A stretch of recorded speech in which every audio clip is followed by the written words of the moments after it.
सार्वजनिक गणेशोत्सवाचे प्रणेते लोकमान्य बाळ गंगाधर टिळक यांना विनम्र अभिवादन करून दत्तनगर सार्वजनिक गणेशोत्सव मंडळ आलेल्या सर्व गणेश भक्तांचे सहर्ष स्वागत करीत आहे. मंडळ यावर्षी 32व्या वर्षात यशस्वी पदार्पण करीत आहे. यावर्षी सादर करीत आहोत माहितीपट कथा गणेशोत्सवाची. श्री गणेशांचे प्रथम दर्शनी रूप पाहिले तर त्यांचे गजरूपी विशाल मस्तक आपल्याला मोठ्या विचारांचे प्रतिनिधित्व करताना दिसतात. त्याचवेळी त्यांचे लहान डोळे तीक्ष्ण दृष्टी आणि एकाग्रतेचे प्रतिनिधित्व करतात. आज पुण्याचे ग्रामदैवत म्हणून श्री कसबा गणपतीची ओळख आहे.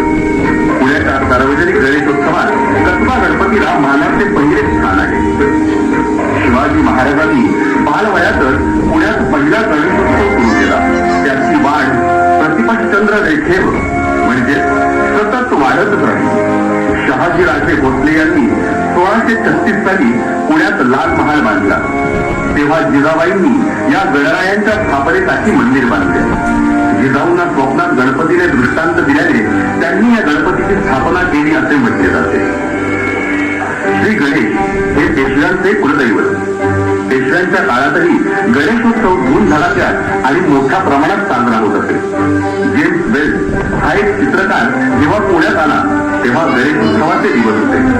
गणेशोत्सवकालीन चैतन्यमय आणि लगबगीच्या वातावरणाने जेम्स वेल्स अक्षरशः टिकून गेला. संपूर्ण पुण्यात गणेशोत्सवाच्या निमित्ताने करण्यात आलेली आरास, वाड्यातील दिव्यांची रोषणाई सोबत विविध पक्वानांचा दरवळणारा घमघमाट अशा वातावरणाने जेम्सला मोहून टाकले. पेशवेकालीन गणेशोत्सवाच्या नोंदी असलेली अस्सल कागदपत्र आज उपलब्ध नाही, पण जेम्स वेल्सच्या डायरीतून तत्कालीन गणेशोत्सवांची एक झलक आपल्याला दिसून येते. लोकमान्य टिळकांनी 1894 साली सार्वजनिक गणेशोत्सवाची सुरुवात केली. लोकमान्यांचा हा उत्सव केवळ धार्मिक नसून स्वदेश सेवेचा हा सार्वजनिक महायज्ञ. महाराष्ट्रामध्ये मोठ्या धामधुमीत पार पडणाऱ्या या गणेशोत्सवाची अल्पावधीतच बाहेरच्या देशांनाही उरळ पडली आणि भारताबाहेरही गणेशोत्सव मोठ्या धूमधडाक्यात साजरा केला जाऊ लागला.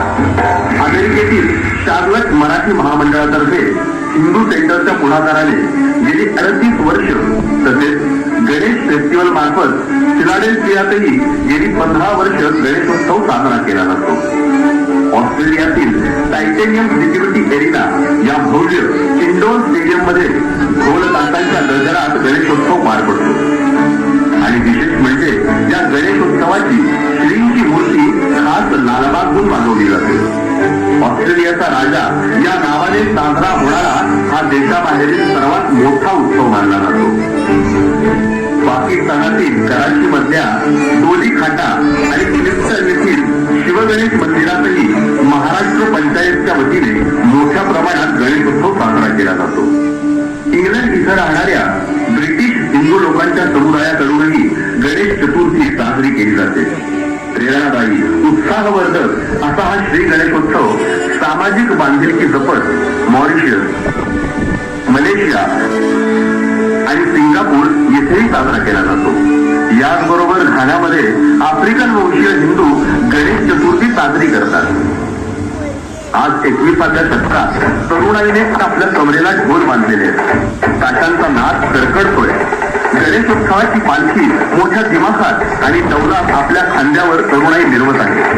याच ढोल ताशांच्या कडकडाटात गणरायांच्या चरणी सारे मतभेद, मनभेद, उच्चनीचता विसर्जित व्हावी. उत्साहाचा आणि प्रबोधनाचा मूळ उद्देश सर्वदूर व्हावा हीच गणरायांकडे प्रार्थना. दत्तनगर सार्वजनिक गणेशोत्सव मंडळ दरवर्षी गणेशोत्सवाबरोबरच इतरही उत्सव मोठ्या उत्साहाने साजरे करते. मात्र हे सर्व सण उत्सव साजरे करत असताना सामाजिक बांधिलकी जपणे आणि ती वाढवणे हा मंडळाचा मुख्य हेतू अगदी स्पष्ट असतो. सामाजिक, शैक्षणिक, सांस्कृतिक तसेच आरोग्य विषयक अनेक उपक्रम मंडळाच्या वतीने राबवत असते, ज्यामध्ये लहान मुले, महिलांसाठी खेळ, अनाथ आश्रमांना शिधा वाटप, गरजू विद्यार्थ्यांना शालेय साहित्याचे वाटप, आरोग्य विषयक तपासणी शिबिरे, रक्तदान शिबिरे या सर्व उपक्रमांचा यामध्ये समावेश असतो. आपल्या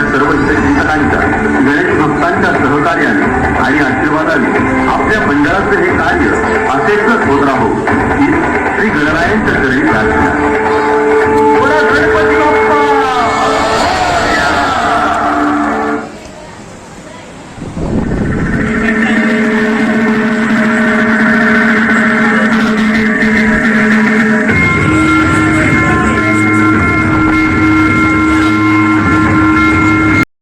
आता आपण दत्तनगरच्या राजाचं दर्शन घेतलं आहे. तुम्हाला हा व्हिडिओ नक्कीच आवडला असेल. हा व्हिडिओ आवडला असेल तर लाईक, शेअर, चॅनल सबस्क्राईब केलं नसेल तर सबस्क्राईबही करा आणि मला असाच सपोर्ट करत राहा. मी असेच नवनवीन चांगले व्हिडिओ, कथा, गोष्टी तुमच्यापर्यंत घेऊन येईन. धन्यवाद.